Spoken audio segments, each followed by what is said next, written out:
मोक्षमूलं गुरुर्कृपा।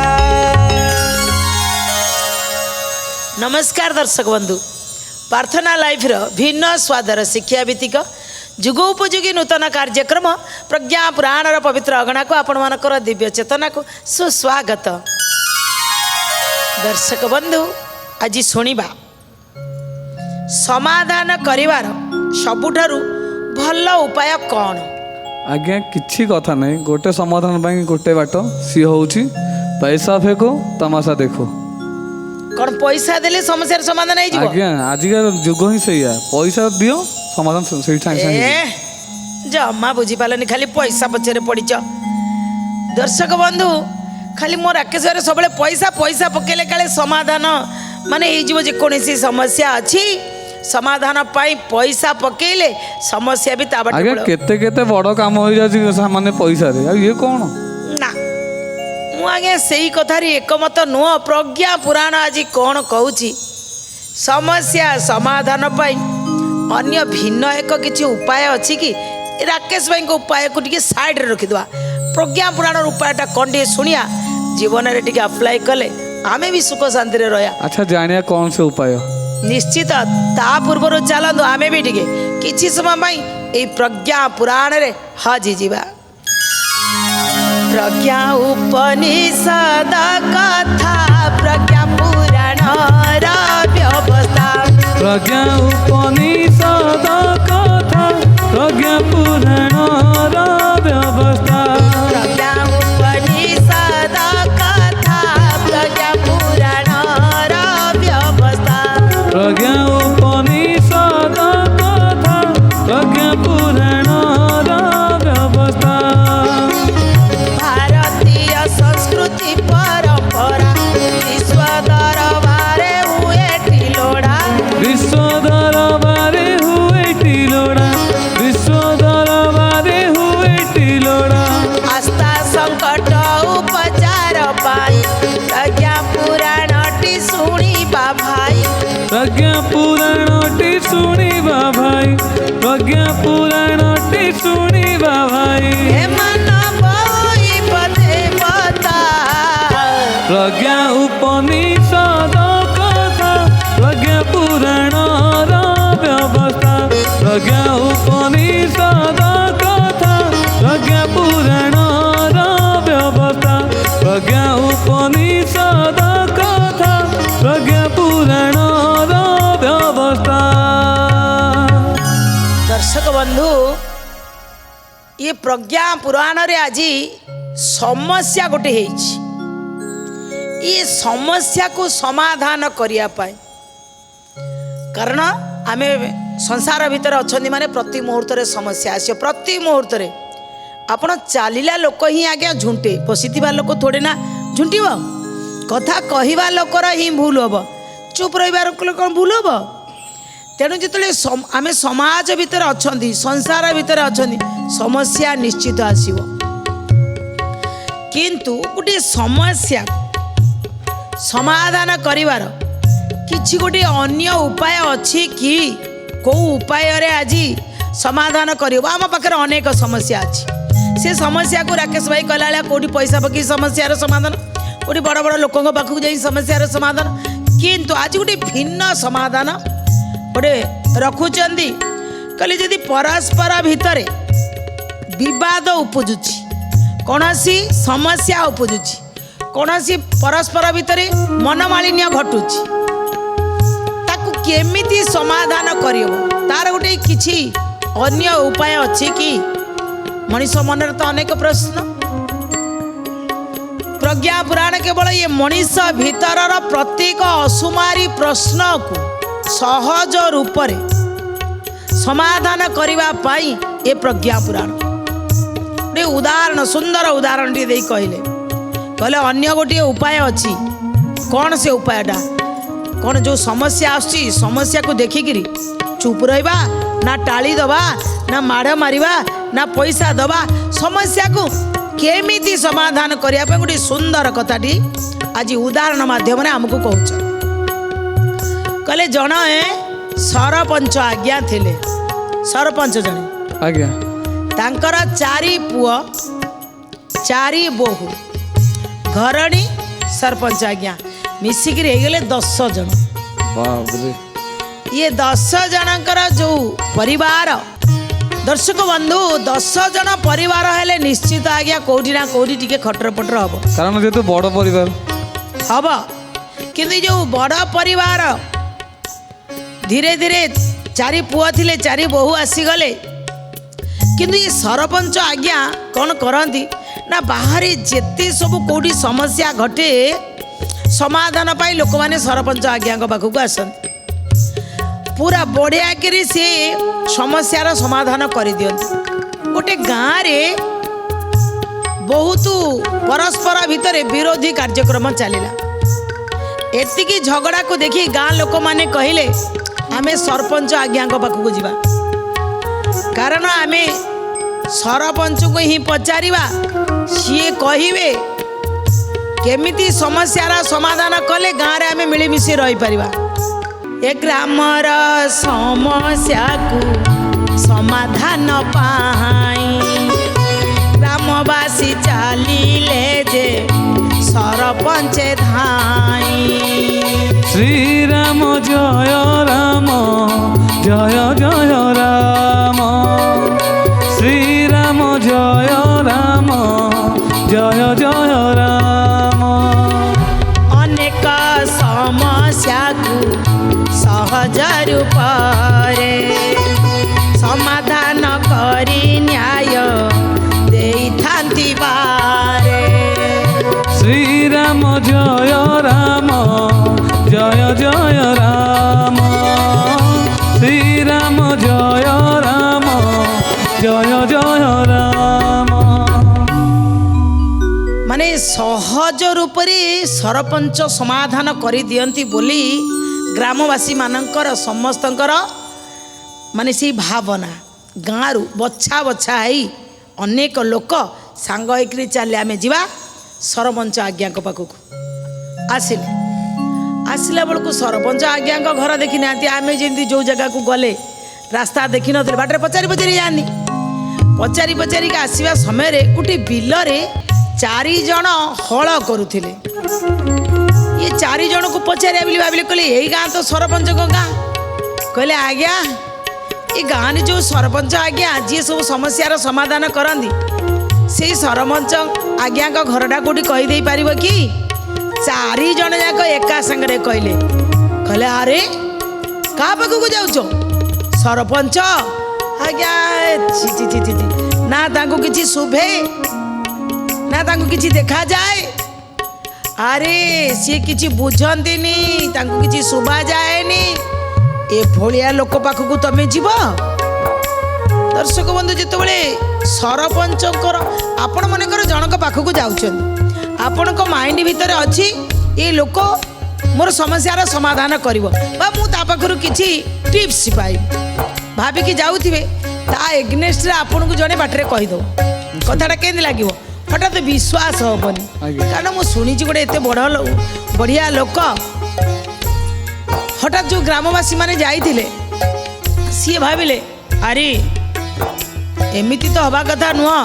ଆଜ୍ଞା ଯିଏ ସୁବିଧା ପାଇନଥିବ ସେ ତ ଗପିବ ନା। ହଁ ଇଏ ବି ଗୋଟେ ଭଲ କଥା। ତେଣୁ ତମ ମୁଣ୍ଡ ବି ଠିକ୍ ଧରିଲା। ତେଣୁ ସେମାନେ ସମସ୍ତେ ଚିନ୍ତା କଲେ ଆରେ ଇଏ ଯାହା କହନ୍ତୁ ଆମେ ଆସିଛନ୍ତି ମାନେ ପାଖରେ ପହଞ୍ଚିକି ଆସିବା। ଯେତେବେଳେ ସରପଞ୍ଚଙ୍କର ବିରୁଦ୍ଧରେ 4 ଜଣ ହଳ କରୁଥିବା ମଣିଷ କହୁଛନ୍ତି ନା ନା ତୁମେ ତାଙ୍କ ପାଖକୁ ଯିବା ଠିକ୍ ହେବନି, ବ୍ୟର୍ଥ। ଗୋଟେ ଲୋକ କିଛି ବୁଝିପାରନ୍ତିନି, ତାଙ୍କର କାନ ନାହିଁ, ସେ କିଛି ଶୁଣି ପାରନ୍ତିନି, କାହିଁକି ଯିବ? କେମିତି କହିଲେ? ସେଠାକୁ ଯିବାଟା ତୁମ ବ୍ୟର୍ଥ ହୋଇଯିବ, କିଛି ସେ ଶୁଣନ୍ତି ନାହିଁ, କାହାକୁ କହିବ? ଶ୍ରୀରାମ ଜୟ ରାମ ଜୟ ଜୟ ରାମ ଶ୍ରୀରାମ ଜୟ ରାମ ଜୟ ଜୟ ରାମ। ନ ବୁଝି ନ ସୁଝୁଥିବା ସରପଞ୍ଚ ସିଏ, କାହା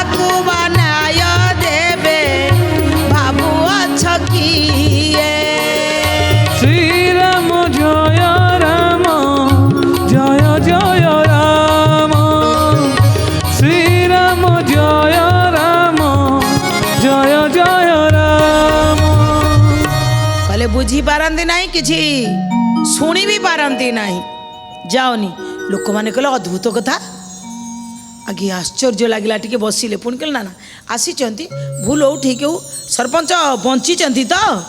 କହିଲେ ହଁ ବଞ୍ଚିଛନ୍ତି, କିନ୍ତୁ ଶୁଭେନି କିମ୍ବା ବୁଝିପାରନ୍ତିନି। ଫିର୍ ବି ଯିବା ଟିକେ ସରପଞ୍ଚକୁ ଦେଖି ଆସିବା। ଆଉ ଚାଲ ଆଉ ଟିକେ ଆଗକୁ ଯିବା। ଆଗକୁ ଗଲାବେଳକୁ ଦେଖିଲେ ଗୋଟେ ବିରାଟ ବଡ଼ କୂଅଟିଏ ଗାଁର ମଝିରେ ଅଛି। ସେ କୂଅ ପାଖରେ 4 ଜଣ ନାରୀ ବା 4 ଜଣ ମହିଳା ଠିଆ ହେଇ ପରସ୍ପର କଥା ହେଉଛନ୍ତି। କହିଲେ ଏଇଠି ଟିକେ ପଚାରିଦେବା ସରପଞ୍ଚ ଆଜ୍ଞାଙ୍କ ଘର କେଉଁଠି? ଆଉ ଯାଇକି ପଚାରିଲେ ଆଜ୍ଞା ଟିକେ ଶୁଣିବେ କି ଏ ଗାଁରେ ଯେଉଁ ସରପଞ୍ଚ ରହନ୍ତି, ଯିଏ ସବୁ ସମସ୍ୟାର ସମାଧାନ କରିଦିଅନ୍ତି, ତାଙ୍କ ଘରଟା କେଉଁଠି କହିଦେବେ କି? ସେ ଯେଉଁ 4 ଜଣ ମହିଳା ଠିଆ ହେଇଥିଲେ କହିଲେ କାହା ପାଖକୁ ଯିବ? ସେ ସରପଞ୍ଚ। ହେ ତାଙ୍କୁ କିଛି ବି ଦେଖାଯାଏନି। ଆରେ ସିଏ ନା ବୁଝିପାରନ୍ତି, ନା ଶୁଣିପାରନ୍ତି, ନା ଦେଖିପାରନ୍ତି, ଖାଲିଟାରେ ତାଙ୍କ ପାଖକୁ ଯିବ। ଭାଇ ଯେତିକି ସିଆଡ଼େ ଶୁଣିଥିଲି, ଶୁଣୁନଥିଲେ କି ବୁଝୁନଥିଲେ, ଇଏ କହିଲେ ସେ ତାକୁ ଦେଖା ବି ଯାଉନି। ବଡ଼ ଅସୁବିଧା କଥା। କହିଲେ ତଥାପି କେଉଁଠି? ନା ଆଉ ଟିକେ ଆଗକୁ ଯାଆନ୍ତୁ, ଗଲାବେଳେ ପ୍ରଥମେ ଯେଉଁ 2 ମହଲା ଘରଟା ଦେଖିବ, ସିଏ ହେଉଛି ସରପଞ୍ଚଙ୍କ ଘର। ହଉ ଧନ୍ୟବାଦ। ତାଙ୍କୁ ଧନ୍ୟବାଦ ଦେଇକି ଆଉ ଟିକେ ଆଗକୁ ଗଲେ। ଗଲାବେଳକୁ ଦେଖିଲେ ହଁ ସେ ଯେମିତି ବର୍ଣ୍ଣନା କରିଥିଲେ ସେମିତି ଘରଟା ନି ପାଇଗଲେ। ଯେମିତି ପାଇଗଲେ ଦେଖିଲେ ଘରର ଦୁଆର ମୁହଁରେ ଗୋଟେ ବୁଢ଼ୀ ମାଉସୀ ବସିଛି। କହିଲେ ମାଉସୀ ଲୋ, ଏଇଟା ସେଇ ସରପଞ୍ଚ ଆଜ୍ଞାଙ୍କ ଘର କି? ମାଉସୀ ଟିକେ ମୁଣ୍ଡ ହଲେଇ କହିଲେ ହଁ ହଁ ସେ ସରପଞ୍ଚ ଆଜ୍ଞାଙ୍କ ଘର। ନା ସରପଞ୍ଚ ଆଜ୍ଞା ଘରେ ଅଛନ୍ତି? ବୁଢ଼ୀ ମାଉସୀ କ'ଣ କହିଲା? କହିଲା ଯାହାକୁ ଖୋଜୁଛ ସିଏ ମୃତ ହିଁ ସମାନ, ବ୍ୟର୍ଥ ଅଟଇ ତୁମର ଅନୁମାନ ଜାଣ। ଶ୍ରୀରାମ ଜୟ ରାମ ଜୟ ଜୟ ରାମ ଶ୍ରୀରାମ ଜୟ ରାମ ଜୟ ଜୟ ରାମ।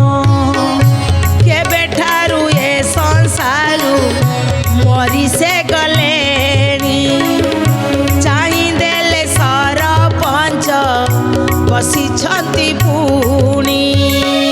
ଶ୍ରୀରାମ ଜୟ ରାମ ଜୟ ଜୟ ରାମ ଶ୍ରୀରାମ ଜୟ ରାମ ଜୟ ଜୟ ରାମ। ଦର୍ଶକ ବନ୍ଧୁ, ଯିଏ ବୁଢ଼ୀ ମାଉସୀ ବସିଥିଲେ କହିଲେ ହଁ ଏଇଟା ସରପଞ୍ଚଙ୍କ ଘର, କିନ୍ତୁ ଯାହାକୁ ଖୋଜୁଛ ନା ଏ ସଂସାରରୁ ସେ କେବେଠାରୁ ବା ମରିଗଲେଣି। ସେ କ'ଣ ବଞ୍ଚିଛନ୍ତି କି? ମରିଗଲେଣି। ଧମ ଅନୁମାନ ସବୁ ଭୁଲ। ଦେଖିଲେ କ'ଣ ମରିଗଲେ? ଆଜ୍ଞା କେବେ ମଲେ? କାହିଁ ଆମେ କିଏ ଜାଣିପାରିଲୁନୁ। ଜଣେ କିଏ ଆଗକୁ ଯାଇ ଅନେଇଥିଲେ, କହିଲେ ହେଇବା ସରପଞ୍ଚ ଆଜ୍ଞା କ'ଣ ଚେୟାରଟାରେ ବସିଛନ୍ତି? କହିଲେ ବସିଛନ୍ତି, କିନ୍ତୁ ଇଏ କହିଲେ ମରିଗଲେ, ସିଏ କହିଲେ ଦେଖିପାରୁନାହାନ୍ତି, ସିଏ କହିଲେ ଶୁଣିପାରୁନାହାନ୍ତି, କିଏ କହିଲେ ଆଉ ବୁଝିପାରୁନାହାନ୍ତି। ଆଉ ବୁଢ଼ୀ ମାଉସୀ ପାଖରେ କ'ଣ ଠିଆ ହେବେ? ସିଧା ସମସ୍ତେ ଯାଇ ସରପଞ୍ଚଙ୍କ ଗୋଡ଼ ତଳେ ଲମ୍ବ ଲମ୍ବ ହେଇକି ଆଗେ ପଡ଼ିଗଲେ। କହିଲେ କୁଆଡ଼ୁ ଆଇଲ? କେଉଁ ଗାଁରୁ ଆସିଛ? କହିଲେ କେଇ ଗାଁରୁ ଆମେ ଆସିଛୁ ଆଜ୍ଞା। ନା କ'ଣ ସମସ୍ୟା କ'ଣ କୁହ? କହିଲେ ଆମ ସମସ୍ୟା ତ ପରେ କହିବୁ, ଏ ବାଟରେ ଆସିଲା ବେଳେ 4 ଜଣ ଆଜ୍ଞା ହଳ କରୁଥିଲେ। କହିଲେ ଆପଣ କିଛି ବୁଝିପାରନ୍ତିନି, କିଛି ଶୁଣିପାରନ୍ତିନି। କୂଅ ପାଖରେ 4 ଜଣ ମହିଳା ପାଣି କାଢୁଥିଲେ। କହିଲେ ଆପଣ କିଛି ଦେଖିପାରନ୍ତିନି, କିଛି ଶୁଣିପାରନ୍ତିନି, କିଛି ବୁଝି ବି ପାରନ୍ତିନି। ଆଉ ଆପଣଙ୍କ ଦୁଆର ମୁହଁରେ ଆଜ୍ଞା ଜଣେ ମହିଳା ବସିଛନ୍ତି। ସିଏ ଆଜ୍ଞା କହିଲେ ଆପଣ କେବେଠାରୁ ମରିଗଲେଣି। ଇଏ କଥାର ରହସ୍ୟଟା ଆଜ୍ଞା ଆମକୁ ବୁଝେଇଦେଲ। ଏହାର କାରଣ କ'ଣ? ଗୋଟେ ଲୋକ ବଞ୍ଚିଛି, କାହିଁ ତାଙ୍କ ବିଷୟରେ ଏମିତି ଆଲୋଚନା କରାଯାଉଛି? ଦର୍ଶକ ବନ୍ଧୁ, ରହସ୍ୟ ନିଶ୍ଚିତ କଥାରେ ଅଛି। ଆଜି ଯେତେବେଳେ ଇ ଗ୍ରାମବାସୀ ମାନେ ଦେଖିଦେଲେ, ଆଙ୍କ ଭିତରେ ଆଗେ ଟୁପୁର ଟୁପୁର ଫୁସୁରୁ ଫୁସୁରୁ ହେଲେ। କହିଲେ ହଇଓ ସରପଞ୍ଚ ଗୋଟପଣେ ସୁସ୍ଥ, ସମ୍ପୂର୍ଣ୍ଣ ଦେଖିପାରୁଛନ୍ତି, ଆମ କଥାକୁ ଶୁଣିପାରୁଛନ୍ତି, ଆମେ ଯାହା କହିଲେ ବୁଝିପାରୁଛନ୍ତି। ହେଲେ ଇଏ ଏମିତି କହିବା ପଛର କାରଣ କ'ଣ? କହିଲେ ଆଜ୍ଞା ନା ନା ନା ନା ସେ ସବୁ ଆମ ସମସ୍ୟା ପଛରେ କହିବୁ, ଆମ ଗାଁରେ ତ ଯାହା ପାଟିତୁଣ୍ଡ ହେଇଛି ଆଗେ କୁହନ୍ତୁ। ଆଜ୍ଞା ଭିତରେ କିଛି ପଇସା ପତ୍ର ରହସ୍ୟ ଅଛି ନା କ'ଣ? ନା ପଇସା ପତ୍ରର ରହସ୍ୟ ନାହିଁ ଦର୍ଶକ ବନ୍ଧୁ, ଆପଣଙ୍କୁ ବି ଅନୁଭବ କରିବାକୁ ପଡ଼ିବ ଯେ ଦେଖିବେ ଆପଣ ଗୋଟିଏ ଭଲ ରାସ୍ତାରେ ଯାଉଛନ୍ତି, ଆପଣ ଯଦି କାହାକୁ ଇଗ୍ନୋର କରୁଛନ୍ତି କି ଆପଣ କାହାକୁ ହେୟ ଜ୍ଞାନ କରୁଛନ୍ତି, ଆଜ୍ଞା ଆପଣଙ୍କୁ ବି କେତେ ଲୋକ କେତେ କଥା କହିବେ। ତିନି ତୁଣ୍ଡରେ ଛେଳି କୁକୁର ହେଲା ଭଳି ଆଜି ଜମାନାରେ କିନ୍ତୁ ଆଜ୍ଞା ଲୋକ ସେଇଟା ବିଶ୍ୱାସ କରିପାରିଥାନ୍ତି। ଆଜି ଯେଉଁ ଜମାନା, ଆଜିକାଲି ତ ଏଆଇ ଯୁଗ ହେଲା, କିଏ ଭାଇ କାହା ଫଟୋରେ ଗୋଟେ କାହା ଫଟୋକୁ ଗେଞ୍ଜିକି ଦେଇଦେବେ ଯେ ଲୋକ ତାକୁ ବିଶ୍ୱାସ କରିଯିବେ। କିନ୍ତୁ ଇଏ ଯିଏ ଆସିଛନ୍ତି ସିଏ ବିଶ୍ୱାସ କଲେନି। ଯେଉଁ ସମୟରେ ଲେଖା ହେଇଛି ଇଏ 20-30 ବର୍ଷ ତଳେ, ସେ ଯୁଗ ସେମିତି ନଥିଲା, ଏଆଇ ତାର ଜନ୍ମ ହେଇନଥିଲା, ସେ ସମୟରେ ଲେଖା ହେଇଛି। ତେଣୁ ଦର୍ଶକ ବନ୍ଧୁ ଏଇଠି ସରପଞ୍ଚ କ'ଣ କହିଲେ ଦେଖନ୍ତୁ, ଇଏ ସମସ୍ତଙ୍କ ପାଇଁ ପ୍ରଯୁଜ୍ୟ। କେତେ ବଢ଼ିଆ କିରି କହିଲେ, କ'ଣ କହିଲେ? ଆପଣ ବାଟରେ ଯେଉଁ 4 ଜଣ ହଳ କରୁଥିବା ଲୋକଙ୍କୁ ଦେଖିଲେ, ସିଏ କିଏ ଜାଣିଛନ୍ତି? କହିଲେ କିଏ? ନା ମୋ ପୁଅ 4 ଜଣ ପରା। କ'ଣ ଆପଣଙ୍କ ପୁଅ ଆପଣଙ୍କ ବିଷୟରେ ଏମିତି କହୁଛନ୍ତି? କହିଲେ ଆଉ ଯିଏ କୂଅ ପାଖରେ ଯେଉଁ 4 ଜଣ ମହିଳାଙ୍କୁ ଦେଖିଲେ, କହିଲେ ହଁ ସିଏ ପରା ମୋ ବୋହୂ। ଯାହା ହଉ। ଆଚ୍ଛା, ଆଉ ଦାଣ୍ଡ ଦୁଆର ମୋରେ ଯିଏ କହିଲେ ନା ଖୁଦ ମୋ ଧର୍ମ ପତ୍ନୀ, ମୋ ସ୍ତ୍ରୀ। ଆଜ୍ଞା ଏମିତି କାହିଁକି କହୁଛନ୍ତି? ବାହାର ଲୋକ ସିନା ସହିପାରନ୍ତିନି କହନ୍ତି, ଆଜ୍ଞା ଘର ଲୋକ ବି ଏମିତି କଥାବାର୍ତ୍ତା କରିବେ? ବହୁତ ଭଲ ପାଉଥିଲେ ଆଉ। କାହିଁକି ଘର ଲୋକ ଏମିତି କହିବେ?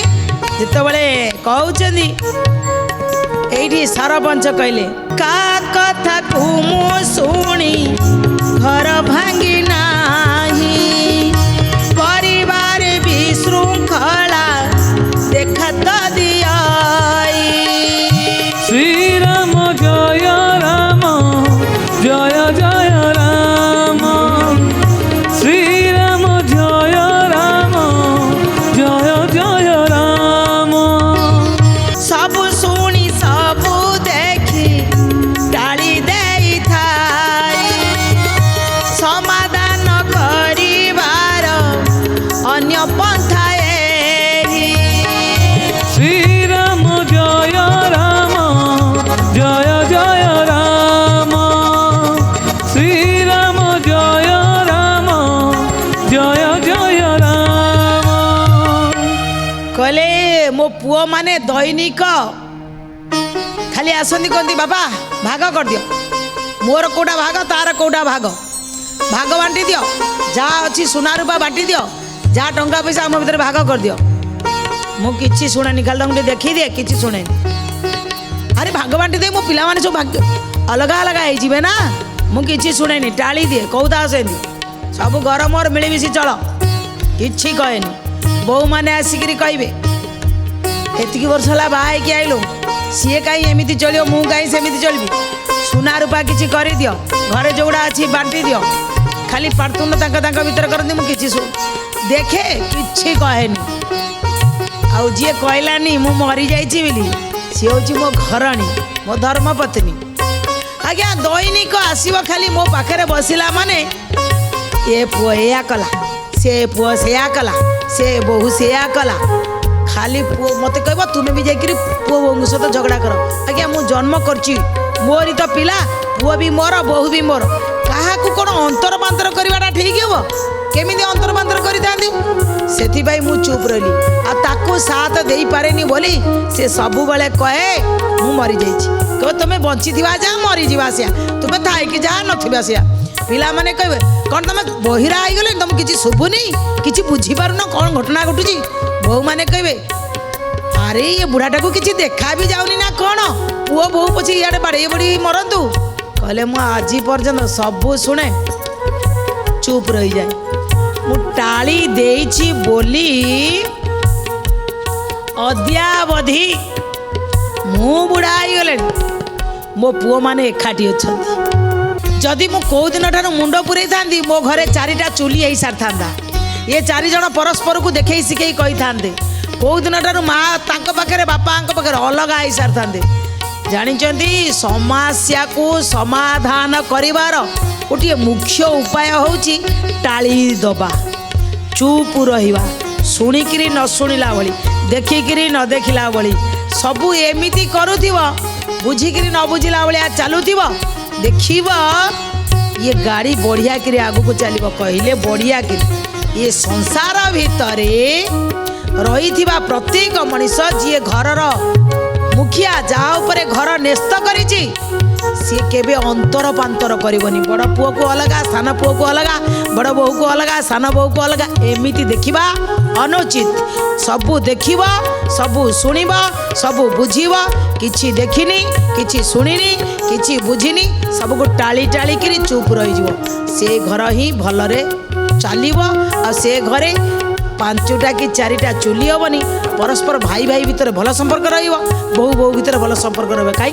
परिवार काम है कहीं क्या विरुद्ध में कह जितेबाला बुढ़ा विरुद्ध में समस्ते लगिजे सी मो समस्ते एकाठी हो बर मो विरुद्ध में कहतु कि मो परिवार को न भागतु। दर्शक बंधु ये सुंदर उपदेशटी आम समस्त धौम्य ऋषि रखिले परिवार जदि तुम्हें मुखिया जदि किसी घटना घटुची संपूर्ण बुझी विचारिकी समाधान कर जदि नाई करिवार अछि तो कौनसी गोटिए पुओ को गोटिए बोहू को अलगा न करी तुम्हें निश्चित रूपे चुप रुह टाली दियो जेते दिन जाके टाली टाली चली ना सेते दिन पर्यंत परिवार भलरे थिवो। एई कामनार सहित आज कथा को आम एइठी रखुछु। सुखावसाने द्विदमेव सारं दुःखावसाने द्विदमेव गेयं देहावसाने द्विदमेव जाप्यम्। गोविंद दामोदर माधवेति श्रीकृष्ण गोविंद हरे मुरारे हे नाथ नारायण वासुदेव पिब स्वामृतमितदेव दामोदर माधवेति गोविंद दामोदर माधवेति गोविंद दामोदर माधवेति।